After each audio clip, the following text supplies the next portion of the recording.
Tom Brady appeared on the Deep Cut podcast and was asked if he would pick up the phone if a team called him in the event of injury sometime next season.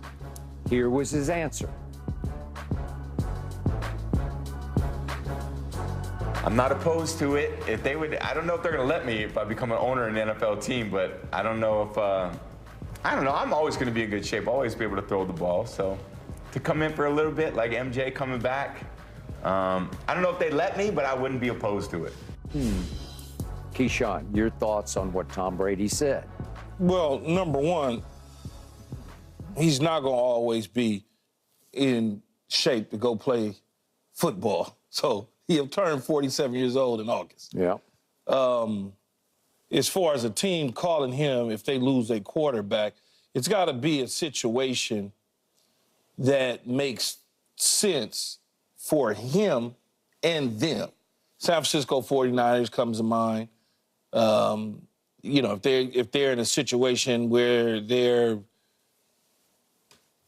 you know, week 13 and they look like they're getting ready to get the number 1 seed and they're getting ready to lock it all up, that may make sense to do if their backup quarterback, whoever that is at the time, doesn't look like it, and if Brady looks like he can still play.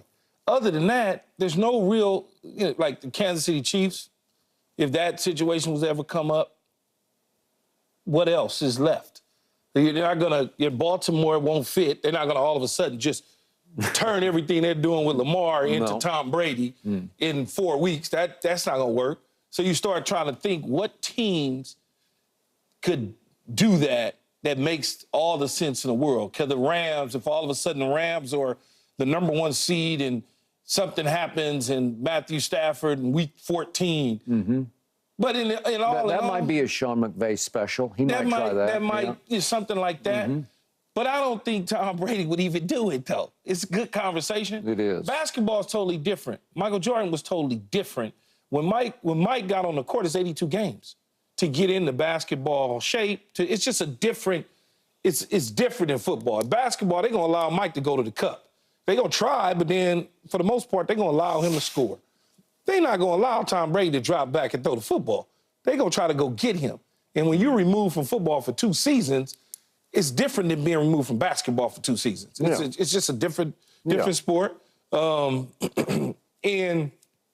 I don't think that he would do it anyway. I just don't think he would. Yeah. I'm glad you brought up the Jordan situation. Very different than what Tom was describing or the question asked to him, because Jordan had been out for 3 years. He was very close with the owner in Washington, who said, please come here and give us some credibility and be the general manager and effectively the head coach and play. And do it just for us. Just do it for fun. Yeah. And Mike went there for fun, just to have fun and see if he could build the team, rebuild the team. And he knew they weren't going to be very good, although I'm sure in his heart of hearts he's thinking maybe we could pull something off, maybe we could make a miracle here. But they had 2 sub-500 teams, and to your point, he played the regular season, but there was no playoffs to be had. So he averaged 20-6. And it wasn't great, but he had earned the right to do that because he was having fun with it. Well, that's completely different. We're talking about Super Bowl or bust kind of situation where you'd go to the 1 seed, right? Yeah. Otherwise, why would you go? I don't know, because there wouldn't be any reason to go. I'm not going to play for the Carolina Panthers because they call. No. You know, or some team that doesn't have a chance. That's why I mentioned like San Francisco and a Kansas City. You know, I don't know who else. You know, is there a Houston Texans that could wrap up the number 1 seed and then all of a sudden something happens and they're looking for a quarterback that could get them to your the finish point, line. They've groomed a backup quarterback to know the offense and to be in the meetings day after day after day, and you'd feel that he'd be more up to speed on what you're doing. Throwing Tom into that fire, it would be pretty risky, right? Yeah, and think about it, when he left New England and went to when he left New England and went to Tampa Bay, it wasn't at the end or the middle of the season. Nope. It was before the season even started. It was in the offseason. So he had time to gel with the teammates. They had a time to understand who he was. He had time to get in rhythm with Mike Evans and company to understand what that was all about. Absolutely. And bring in AB and Gronk and Fournette and them. It was just a different situation. But it's a good conversation to have. It piques everybody's interest because here you are, one of the better quarterbacks to ever play the game, talking about, well, I haven't completely hung him up, but I completely hung him up. But if there's something that's out there that makes sense, then maybe I'll take a sneak peek at it. Okay. Hypothetically, if a team did call in a great situation, could he do it at the highest level? I believe he could. I do believe he stays in great shape. You said it's not quite football shape, but he can operate an offense and stay out of harm's way. When you say at the highest level, are you talking about managing the situation? I just think he could be Tom Brady if he decided to. No. Yeah? You talking about Tom Brady from when? From Tampa Bay, any of those Tampa Bay years. Even though a lot of people thought he didn't have a great year his final year. Whatever he was. It's hard, Skip, when you are removed from football for 2 seasons. It's just hard. Things change. But when he says, I'll always be able to throw the ball, trust me, he will. Yeah, all quarterbacks can. Troy Aikman can throw it right now. Yeah, I believe that. But when them 300-pound linemen chasing you, you ain't getting out the way. I believe Tom can throw it. He can throw it with the best of them to this day. Still to this day, he can throw it.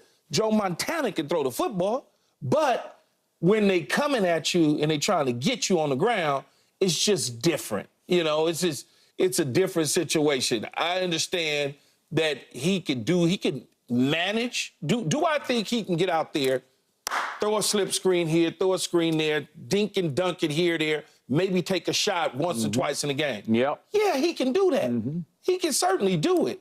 But it's not going to be to the effect that it's been in 21 years of his career. Yeah. It's just not going to be the same. Okay, what did you just tell me about LeBron and AD and playoff experience, or Steph and Clay and Draymond and playoff experience? Nobody has any more experience at the highest level than he Different does. sport and 2 years removed, Skip. It's a different sport and it's 2 years removed from being in football condition. He could eat all the damn avocado ice cream he want to eat, okay? No, I understand. But in the end, them dudes on them edges, it's different. Yep. It's just a different deal.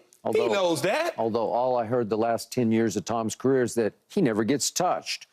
They protect him, right? It's a little bit different. See, you got to go in to a situation where you don't really know the protections, right? He can get up to speed on understand the protections, but he don't know his left tackle in week 1. I don't know if he's going to fan out, if he's going to close down, if he's going to hard step and push the dude 3 yards behind me. I have no idea at the quarterback spot. You were right. It's so difficult. Right.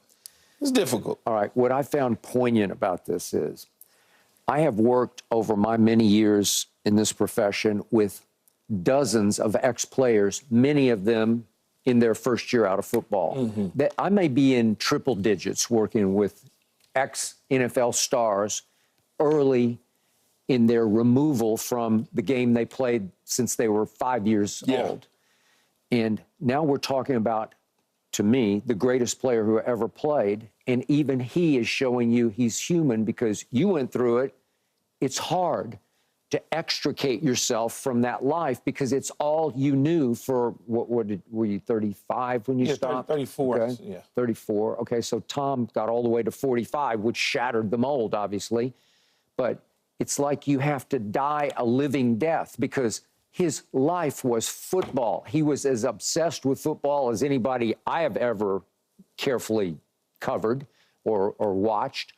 And it's hard to let it completely go because you think, well, I could still do this. And you sit for a whole season and watch another quarterbacks play, and you think, well, I could do that, or I could be better than that guy and probably that guy over there, right? And Tom Brady, if it was Tom Brady, last season, this past season, Tom Brady sitting on the sidelines was probably better than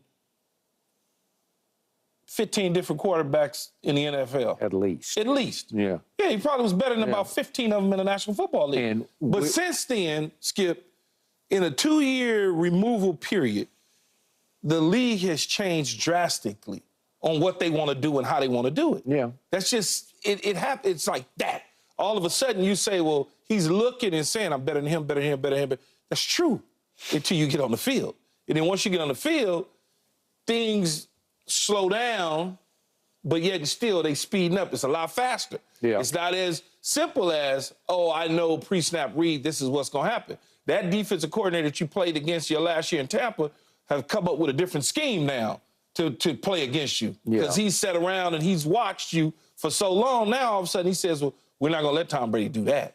That's just not, we're going to take that away from him. Yeah. It's different. I think you're saying the game's evolved to more of a mobile quarterback, right? Oh, yeah, absolutely it has. Okay, I still, where we digress on this He one might be the last you could argue. one, right? You can't tell me that Tom, in his prime, wouldn't work today. I don't care how they defend him. He just... in his prime, he can work today because of the system in the system and the coaching staff and the scheme that they put together will lend itself toward Tom's skill set. He's not walking into Baltimore. Baltimore loses Lamar Jackson and they pick up the phone to call Tom Brady. That thing is going to run like a bad truck because it's not the same. It's not the same scheme. They're not doing the same things. If you say, well, could he do what Kirk Cousins is doing? Yeah, he could do that. He could do that. Yeah. He could certainly do that. Yeah. But that's a different situation. Could he do what Dak Prescott does? Yep, he could. Yeah, they would remove the RPO because they still run a little RPO with the Rams. Not a lot, but they would remove certain things.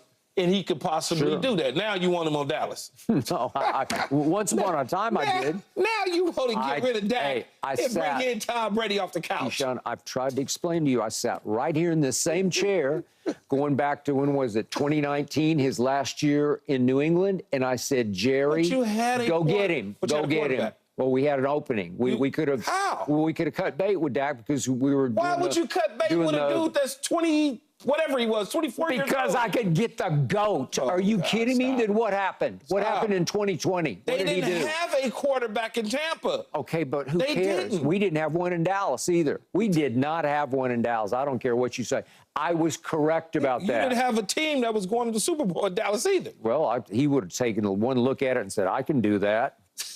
I can fix that. Okay. Well, he was the only one who said, boy, that Tampa, that cupboard is not bare in Tampa. It was not bare. Tampa had a hard-nosed defense. Yeah. They had receivers. They had two Pro Bowl receivers. Yeah, two, man, not one. They had two. Gronkowski off the streets. They add AB to the mix. Leonard Fournette was looking for a home. Yep. That's all they did. That defense played at a high level. Mm-hmm. That's all. But nobody saw that coming. Nobody speculated about it. Nobody. Nobody. Well, because he saw what he could do with that team. Yeah. And put some pieces around it. That's where he all you got to do is remove Jameis Winston from the equation. That's what happened. You move him from the equation, you cut down the mistakes and interceptions. It wasn't just Jameis. You just removed all those lost fumbles and all those interceptions. That's what you removed. Yes, that's Jameis. That's Jameis. And then they were off to the races. And the rest is Super Bowl history. He wanted Tom Brady. That could have happened in Dallas. Stop. Okay, well, help me out. In 2019, would you have taken Tom Brady or Dak Prescott? Help me out. And I already have Dak Prescott? Heck yes.